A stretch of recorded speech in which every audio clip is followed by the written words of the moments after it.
Anugerah dan damai sejahtera dari Allah Bapa dan Tuhan Yesus Kristus menyertai kamu sekalian. Amin. Saudara yang dikasihi Tuhan, saat manusia dilahirkan, hanya ada satu kepastian yang akan dia terima, yaitu kematian.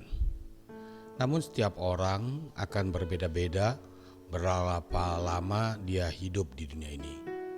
Ada hitungan hari, ada yang hitungan bulan, dan ada yang hitungan tahun. Setelah kematian ada dua tempat yang diberikan Tuhan, yaitu surga dan neraka. Surga adalah tempat kehidupan yang kekal, sedangkan neraka adalah tempat api yang kekal, di mana di situ ada ratap tangis. Tetapi sebagai umat pilihan Allah yang memberikan janjinya kepada kita atas suatu keselamatan yang Dia berikan. Firman Tuhan hari ini terambil dari Mazmur 49 ayat 15. Demikian bunyinya. Tetapi Allah akan membebaskan nyawaku dari cengkeraman dunia orang mati, sebab Ia akan menarik aku. Saudara yang dikasihi Tuhan, dunia orang mati adalah tempat sementara di mana jiwa-jiwa menantikan kebangkitan dan penghakiman terakhir.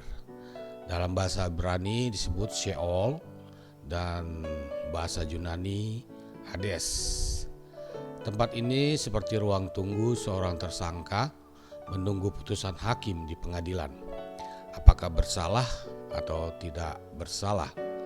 Bila bersalah akan mendapatkan sanksi pidana pemenjaraan bagi tersangka tersebut. Allah telah mengutus anaknya yang tunggal untuk menebus dosa manusia dan menyelamatkan manusia dari hukuman yang kekal.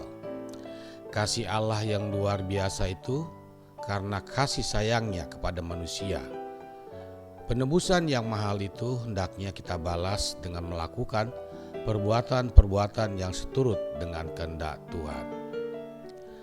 Keselamatan yang Tuhan berikan kepada kita jangan kita anggap remeh, melainkan kita juga harus berubah menjadi manusia yang baru yang selalu berjalan di jalan Tuhan.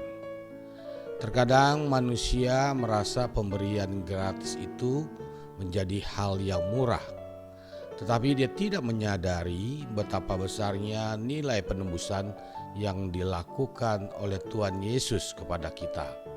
Dia harus menderita demi penyelamatan kita dari ikatan jerat iblis dan akan mendapat hukuman kematian yang kekal. Kalau kita mengetahui itu, maka kita sadar akan melakukan perbuatan yang diajarkannya. Bila seorang anak tahu jeripayah orang tua membesarkan dan membiayai persekolahannya, maka dia akan rajin belajar dan menjadi orang yang sukses. Hanya anak yang tidak tahu berbalas budilah yang suka melawan ajaran baik dari orang tuanya. Seperti itulah yang kita lakukan atas pemberian keselamatan dari Tuhan Allah. Tuhan memberkati. Amin.